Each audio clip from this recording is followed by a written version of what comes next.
There are two certainties in this world, death and taxes, and I'm pretty certain that this guy in question has no intention of rectifying the latter. If you know anything about the SCP Foundation, you'll know that this guy is kind of a big deal amongst the terrifying ranks of anomalous entities. He's been around from the beginning, slinking in the shadows, working on his projects, making his way towards his ultimate goal through meticulous scientific processes and a sprinkle of barbaric necromancy. In this video, we're going to paint the picture of a pretty bleak landscape, a geopolitical theoretical timeline with one man, or well, creature, pulling the strings. SCP-049, the Plague Doctor, in a world where we are its pestilence. Hello internet, and once again welcome back to the most inquisitive channel on YouTube, Life's Biggest Questions. As per usual, I'll be your disembodied floating voice Jack Finch, as today we dive once again into the murky and mysterious world of the SCP Foundation and theorize on one of its most renowned subjects, as we curiously and painfully ask the question, what if SCP-049 was real?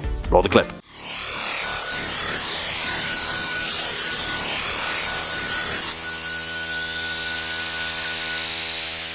Before we clamber into this painfully constructed new world, we've got to get it out of the way. You know how it is by now. Question is, if you're a fan of this video, the SCP Foundation, terrifying plague doctors, or just life's biggest questions in general, then please be a dear and hit that thumbs up button, as well as that subscribe bell so you can stay up to date with our latest and greatest uploads. Also, make sure to stick around all the way to the end, where we'll be reading out some of your more creative comments from over the past few days. On with the show. As the record states, SCP-049, aka the Plague Doctor, is a Euclid class anomalous entity of humanoid identity, roughly 1.9 meters in height, which bears the appearance of a medieval plague doctor. You know, pointy mask, spooky hood.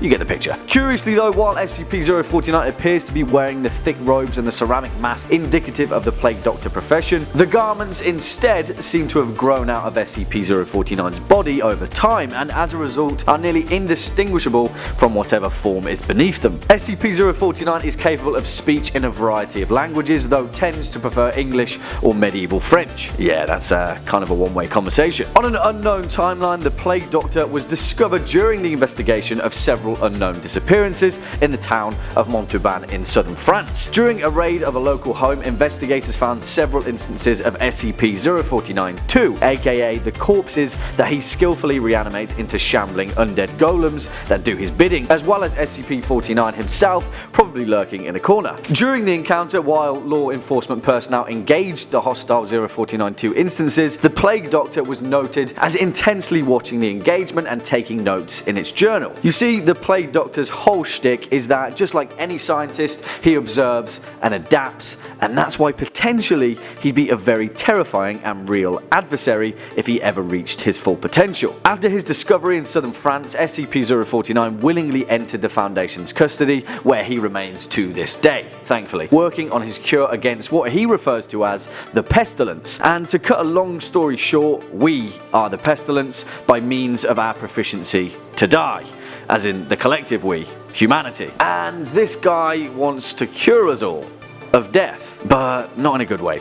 Let me explain. Throughout the course of his containment, SCP-049 has only ever shown a desire to work on corpses in an effort to develop his cure for the pestilence, often reanimating the dead into shambling monstrosities. But the thing is though, as he often states on numerous occasions, the scientific process is exactly that. A process, and it is rarely perfect right off the bat. But what if it was? So let's slide the timescale a little bit and fast forward to a theoretical timeline where SCP-049 has had the time to develop his cure to near perfection, and instead, in this timeline, instead of shambling monstrosities, we had a different version of the undead. A much more presentable version, shall we say. Something that didn't appear undead at all, but instead appeared exactly like you and I. You see where I'm going with this?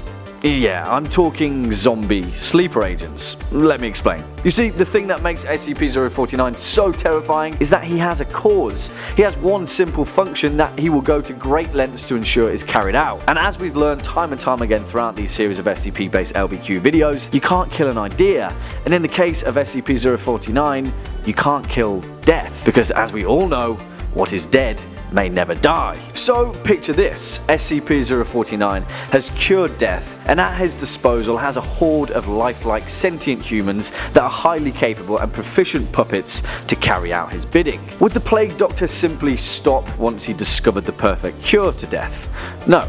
Of course he wouldn't, because his work would never be complete unless every life form on the planet had been cured of the pestilence. So instead of slinking in the shadows, working away in the confines of the SCP Foundation, 049 would seek to be unleashed on the planet with the vile intention and machination to ensure that death's long reign came to an end. But without death, the undead would be insidious puppets of the Plague Doctor. It wouldn't be heaven or paradise, it would be the literal embodiment of hell on earth, an eternal servitude to SCP-049. Picture a zombie apocalypse, but instead of shambling corpses, picture an organized, regimented global army of the undead, led by Hitler, Stalin and Mussolini, all rolled into one, that won't stop until every last man, woman, child, whale, mouse, elephant, everything was suspended for eternity in undeath. Yeah, that's a pretty bleak scenario. Let's thank our lucky stars that the SCP Foundation is just fiction, right?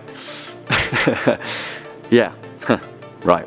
Well, unfortunately folks, that's all we've got time for in today's video. Cheers for sticking around all the way till the end. Before we depart, let's read out some of your more creative comments from over the past few days. Beyond Tubular says, what if 2019 was renamed 2018 Part 2? And please, dude, please, Beyond Tubular, don't even joke. In all caps, Kemar Palmer says, please do what if the dead could be revived?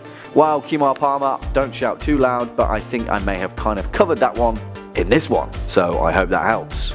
It's not good either way. And finally, Frog Nun Gun says, somebody call the bloody doctor. In all caps again, alright, I get the point, but hopefully you don't mean this doctor, because I'm pretty certain it would be a very bad thing. No plague doctors, please, guys. Alright, you get the point. Unfortunately folks, that's all we've got time for in today's video. Cheers for sticking around all the way to the end. If you're a fan of this video, make sure to hit that thumbs up button, as well as that subscribe button, and we'll be seeing you in the next one. As always, I've been your disembodied floating voice, Jack Finch. You've been watching Life's Biggest Questions, and until next time, you take it easy.